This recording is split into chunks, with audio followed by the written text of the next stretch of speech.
What if the nickel in your pocket right now wasn't just worth 5 cents? What if it carried a story stretching back nearly half a century, and in the right condition, it could be worth hundreds or even thousands of dollars? That's exactly the case with the 1980 Jefferson nickel, a coin that at first glance looks ordinary, but has a fascinating history. And for collectors, the right examples can be surprisingly valuable. Let's start with some background.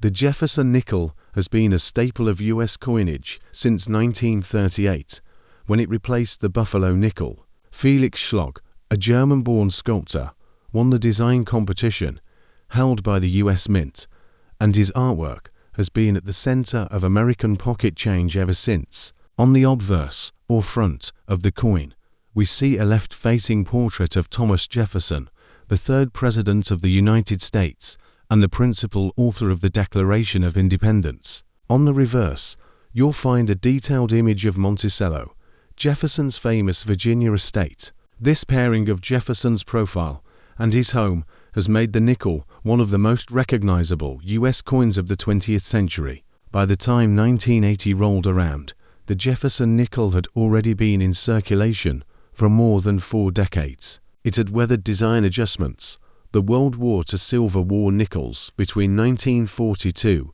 and 1945, and subtle changes in strike quality across different decades. But the coin's essence remained the same: Jefferson on the obverse, Monticello on the reverse, and a place in the everyday lives of millions of Americans. Now, let's zoom in on 1980.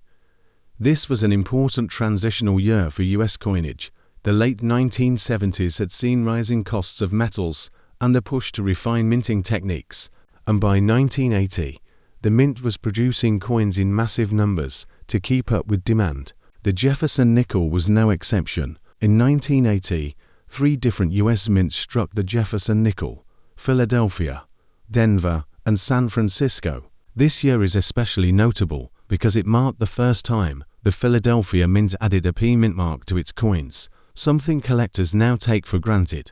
Before 1980, Philadelphia coins typically carried no mint mark at all, which made it difficult for collectors to trace the origin of their coins. So, when you see a 1980 nickel with a P mint mark, know that it was the first year in US history that this practice was adopted. That alone gives the coin a special place in numismatic history. Here's a breakdown of production. Philadelphia struck over 657 million nickels with the new P mint mark. Denver produced even more than 735 million nickels with the familiar D. San Francisco, on the other hand, struck proof coins only, with a total of about 3.5 million proof nickels bearing the S mint mark. Put together, that's nearly 1.4 billion nickels minted in 1980, a huge number by any standard. With such large production, you might be thinking these coins can't possibly be rare, and in circulated condition, you'd be right. A 1980 nickel you find in pocket change, almost always worth just 5 cents. But here's where it gets interesting. Condition, rarity at the highest grades, and era varieties are what turn a common coin into a collector's prize. Let's talk composition for a moment. The 1980 Jefferson nickel in a copper-nickel alloy, with 75% copper and 25% nickel, weighing 5 grams and measuring 21.2 millimeters in diameter. Unlike earlier silver nickels from World War II, the 1980 nickel has no precious metal content. So when it comes to value, everything depends on grade and collector demand. Now, condition is king in numismatics. A circulated 1980 nickel worth face value, but uncirculated coins, especially those graded mint state by professional services like PCGS and NGC, start to become interesting. An MS-63 example might sell for just $1 or $2. By MS-65, the price jumps to about $10 to $15. When you get to MS-66, values can range from $30 to $60, depending on demand and eye appeal.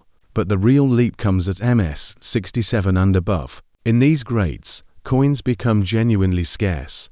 A 1980 P nickel graded MS-67 has sold for over $500 at auction, and a 1980D in the same grade has reached similar levels. If you ever come across one graded MS67 Plus or MS68, you're looking at a true rarity that could sell for over $1,000. Proof coins from San Francisco have their own market.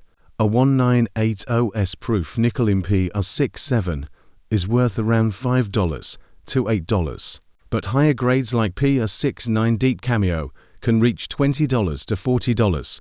Perfect PR70 Deep Cameo examples are the real prizes, often commanding $200 to $400, depending on demand and the strength of the strike.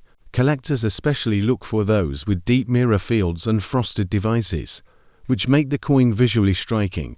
But where things get really fun for treasure hunters are the eras and varieties. Era nickels are some of the most collectible in modern coinage. For the 1980 Jefferson nickel, you can find examples with off-center strikes, where part of the design is missing because the planchette wasn't aligned correctly. Depending on how dramatic the off-center strike is, values can range from $50 to several $100s. There are also double die-obverse varieties, where the lettering or Jefferson's profile shows signs of doubling. These are much less common, but can sell for strong premiums if authenticated. Missing clad layers, although rare on nickels compared to dimes and quarters, have been reported and can fetch hundreds of dollars. Struck through errors, where a piece of debris got between the die and the planchette, can also bring in serious collector interest. Another fascinating point is the first year P mint mark itself. Since 1980 was the first year Philadelphia used the P on nickels, some collectors focus heavily on finding the best possible examples of this coin to commemorate the milestone. This makes high-grade Philadelphia nickels especially attractive at auction. To put this into perspective, let's look at some auction records. A 1980p Jefferson nickel-graded MS67 Plus by PCGS sold for nearly $1,500, setting a benchmark for the series. A 1980D in MS67 has sold for over $700.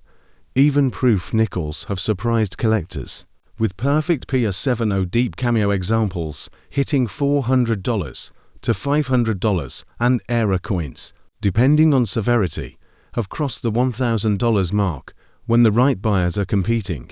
So, what does all this mean for you? If you come across a 1980 Jefferson nickel, don't dismiss it as just another 5-cent coin. Look closely at the mint mark. If it has a P, remember you're holding the first ever Philadelphia mint marked nickel in circulation. If it's in great condition with sharp details and little to no wear, it might be worth getting graded.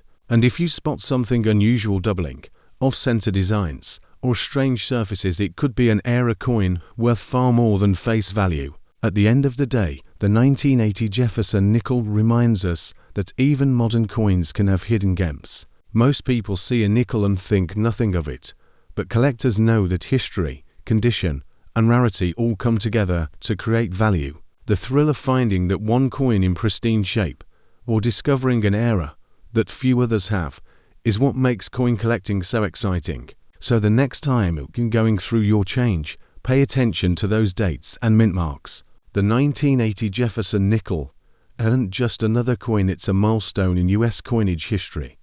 And in the right form, it could be worth far more than its 5-cent face. And just like I always say, the next valuable coin could already be sitting in your hands. If you want to know how and where to sell nickels like this, stick around until the end of my videos. For now, if you've got a 1980 Jefferson nickel and you're curious about its potential worth, drop the word price in the comments, and I'll share the details with you directly.